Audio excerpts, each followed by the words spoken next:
మాట్లాడటం జరిగింది. ప్రత్యేకంగా మెడికల్ కాలేజీ అంశంలో ప్రజా ఆరోగ్యాన్ని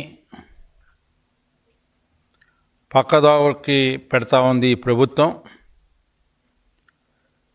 ద్రోహం చేస్తూ ఉంది. మేము అన్ని కాలేజీల్లో పర్యటించి ప్రజల్లోకి తీసుకువెళ్తాం, ఈ అంశాన్ని ప్రైవేటీకరణని ఆపుతామని చెప్పి ఏదేదో మాట్లాడుతూ ఉన్నారు. మీరు మొన్న జరిగినటువంటి సమావేశంలో, శాసనమండలి సమావేశాల్లో మీరు చాలా స్పష్టంగా ప్రభుత్వం యొక్క వైఖరి అది ప్రైవేటీకరణ కాదు,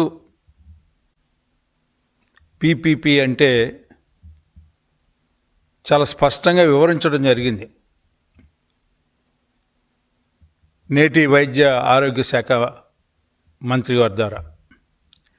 అయినప్పటికీ చెవులున్నా కూడా, వినపడ్డా కూడా విన్నట్టు, కళ్ళుండి కూడా కబోదుల్లాగా వ్యవహరిస్తున్నట్టుగా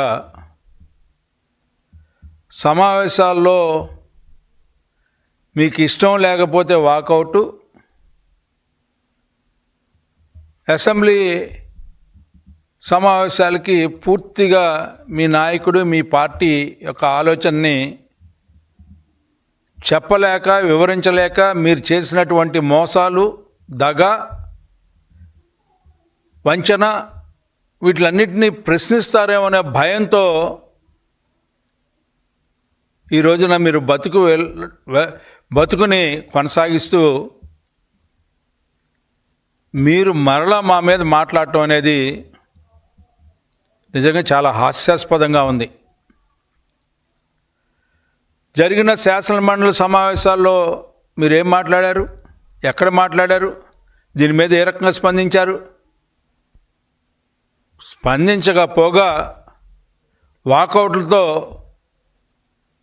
మీరు సమావేశాలకు స్వస్తి పలికి ఈ రోజున మళ్ళీ ప్రజల్ని మాయ చేయటానికి, మసిపూసి మారేడికాయ చేయడానికి ప్రయత్నించే మీ విధానం మంచిది కాదు అని చెప్పి సందర్భంగా మీకు మనవి చేసుకుంటా ఉన్నా.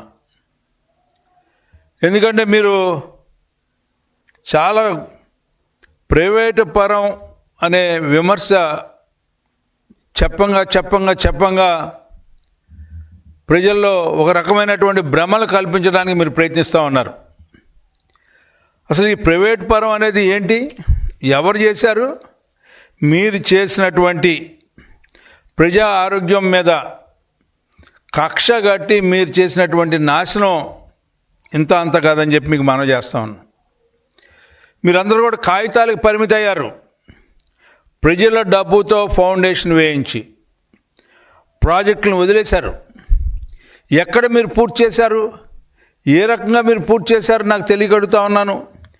మీరు ఆ రోజున మెడికల్ కాలేజీ పరిస్థితి గురించి ఒకసారి మాట్లాడుకుందాం. జగన్ ప్రభుత్వంలో చాలా పెద్ద ఎత్తున 17 కొత్త మెడికల్ కాలేజీలని కట్టామని చెప్పి మీరు ప్రచారం చేస్తూ ఉన్నారు. ఎక్కడ కట్టారని చెప్పి నేను అడుగుతున్నా అండి. నిజంగా చెప్పాలంటే మీరు ఏదో తాటాకి మీద నడుస్తూ చప్పుళ్ళు లేకుండా నడుస్తున్నామని చెప్పి ప్రయత్నం మీరు చేస్తూ ఉన్నారు.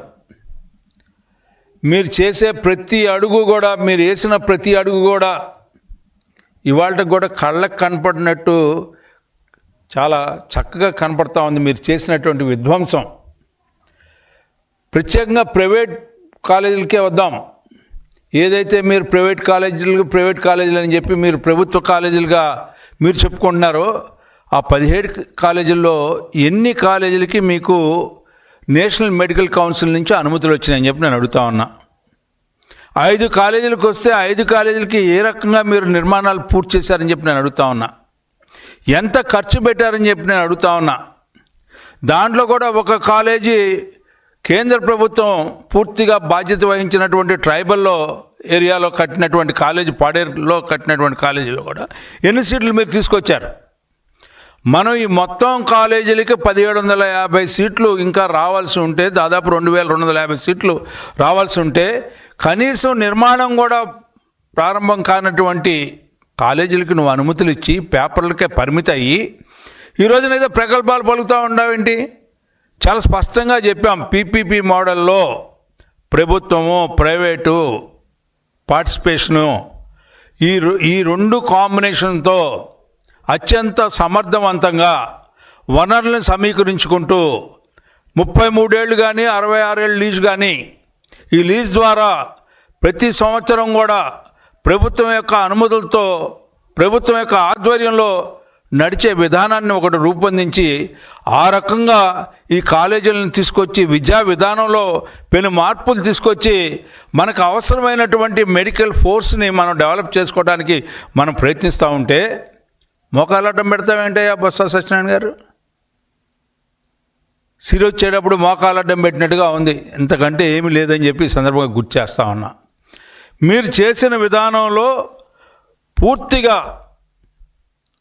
అన్యాయం చేసినటువంటి ప్రభుత్వం. ఆరోగ్యశ్రీ బకాయిలు ఉన్నాయి. అంతేకాకుండా మీరు ఏం చేశారండి? ఎవరు ప్రైవేటీకరణ చేశారు? ఒక్కసారి ఆలోచన చేసినట్లయితే మీరు ఇచ్చినటువంటి జీవోలు 107 కానీ 108 కానీ 133 కానీ ఆ రోజున ఏ రకంగా ఉండేదండి? 50% కన్వీనర్